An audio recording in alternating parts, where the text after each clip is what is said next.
25 août, Saint Louis, roi de France. Le roi Louis IX trouvait si grande gloire à être chrétien qu'il se plaisait à signer Louis de Poissy, du lieu de son baptême, assurant qu'il n'y avait endroit au monde où il reçût plus haute noblesse. Quant aux honneurs de la terre, il ne les estimait pas, mais puisque Dieu l'avait voulu roi, il fit son métier de roi à la perfection et y devint saint. Louis était beau, et la pureté de son âme éclairait encore la beauté de son visage. Il alliait une finesse exquise à la grandeur de caractère. La délicatesse de sa bonté avait dominé une impétuosité naturelle, au point qu'un jour, un serviteur malade, laissant tomber de la cire brûlante sur sa jambe malade, il l'en reprit à peine. Il avait une grande pitié de toutes les souffrances et voulait que plus de 100 pauvres fussent nourris chaque jour en sa demeure, à sa propre table. Il appelait les vieillards et les estropiés, et pendant le carême et l'avent, les servait lui-même, accommodant la nourriture qu'il portait avec soin aux lèvres des aveugles. À l'abbaye de Royaumont, il apprend qu'un religieux nommé Léger est si fort couvert de lèpre qu'on ne lui voit plus la forme de visage. Il va le visiter et le trouve absorbant péniblement un maigre repas. Aussitôt, il envoie en son palais quérir les mets préparés pour lui-même et le fait manger et l'embrasse avec compassion qu'il aurait pour le Sauveur en croix. Si Louis apprenait que la misère se faisait menaçante en une contrée, il disait « Allons-nous-en visiter les pauvres de ce pays pour leur porter à manger ?» Et les pauvres gens, sachant que leur roi chevauchait vers eux, accouraient se poster sur son chemin. Il tenait liste des laboureurs ruinés par quelque désastre et leur envoyait des secours. Les filles pauvres étaient dotées par lui. Toutes les détresses de son royaume ne l'empêchaient point de se tourmenter des chrétiens d'Orient persécutés par les barbares et de leur faire parvenir de fortes sommes. Le roi fonda quantité d'hôtels-dieux, entre autres l'hôpital des 15-20 pour y loger 300 aveugles et des maisons religieuses afin que se répandît par toute la France la charité et la prière. Joinville disait « Comme l'écrivain qui a fait son livre l'enlumine d'or et d'azur, le roi enlumina son royaume de la grande quantité de maisons-dieux qu'il y fit. Lui-même priait autant qu'un moine. Il portait cilices, offrait même des cilices en cadeau à ceux qui lui reprochaient de tant faire oraison. Il fit cette remarque que le monde est bien étrange. On me fait un crime de ma dévotion et on ne dirait mot si je perdais le double de temps à la chasse ou au jeu, à constater le résultat de tant de prières. On ne pouvait que bénir le roi très chrétien. Joinville assurait. Il n'y avait point de meilleure tête dans son conseil. Il était plein de sagesse dans les affaires difficiles. Aussi aimait-il rendre la justice. À Vincennes, le roi s'asseyait simplement sous un chêne, écoutait les doléances avec indulgence pour les plus malheureux. Si un pauvre enseignait-il à son fils à quelque querelle contre un riche, soutient le pauvre contre le riche jusqu'à temps que la vérité soit éclaircie. Jamais il n'y eut roi plus d'honneur d'aumône.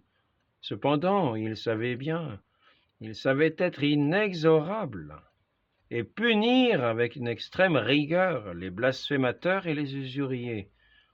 Il mena la guerre contre les barons, les mit à la raison, et la paix régna dans son royaume. Son amour pour le bien de son pays, il l'exprima à son aîné alors qu'il se trouvait malade. « Beau-fils, je te prie que tu te fasses aimer du peuple de ton royaume, car vraiment j'aimerais mieux qu'un Écossais vînt d'Écosse et gouvernât le royaume bien et loyalement, que tu le gouvernasses mal. » L'empereur de Constantinople offrit à Saint Louis la couronne d'épines de notre Seigneur. Le roi alla la recevoir à 5 lieues de Sens, et dans Paris, la porta nu-pieds et nu-tête jusqu'à Notre-Dame.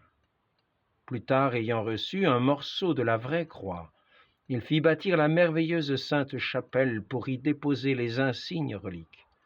Devant elle, il priait des nuits entières.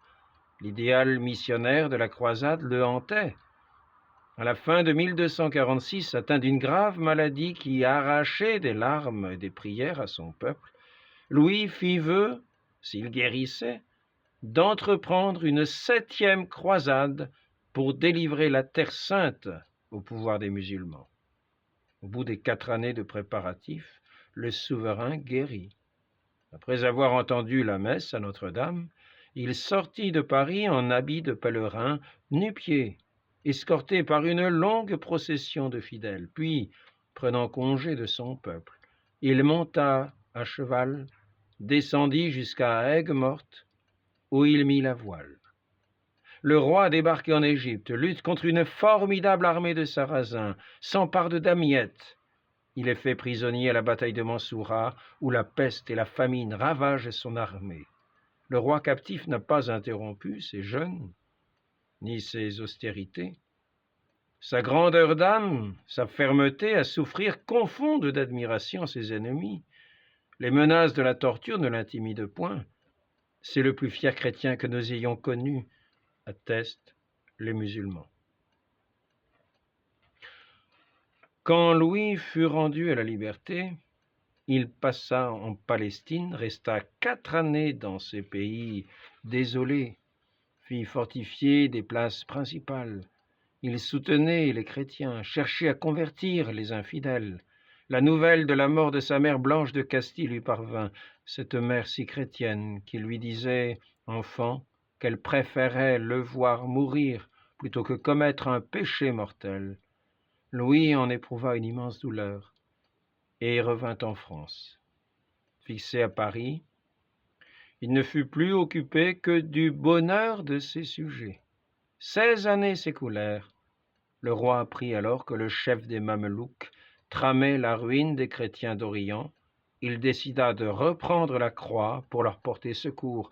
À une assemblée de seigneurs, il parut ayant dans ses mains la couronne d'épines et parla avec tant de force que chacun se laissa entraîner à son exemple.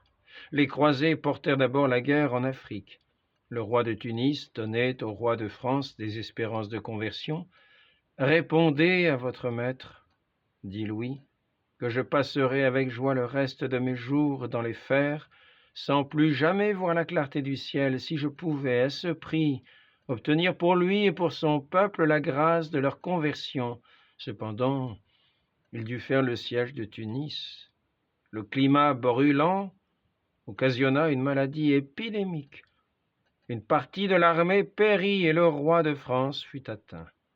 Louis, se sentant perdu, donna au prince Philippe ses suprêmes instructions. « Beau fils, la première chose que je vous enseigne est d'aimer Dieu de tout votre cœur, car sans cela, nul ne peut rien valoir. Si Dieu vous envoie adversité, recevez-la en patience et action de grâce. Ayez le cœur doux et piteux aux pauvres, et les conforter et aider selon ce que vous pourrez. Aimez tout bien, haïssez tout mal, soutenez la querelle du pauvre jusqu'à temps que la justice soit éclaircie. Travaillez que tout péché soit ôté de votre terre. Dieu vous donne la grâce de faire sa volonté toujours. » Et donnant les plus nobles enseignements, le roi recommandait fidélité à l'Église de Rome. Puis il réclama qu'on le revêtât d'un cilice et fut étendu sur la cendre.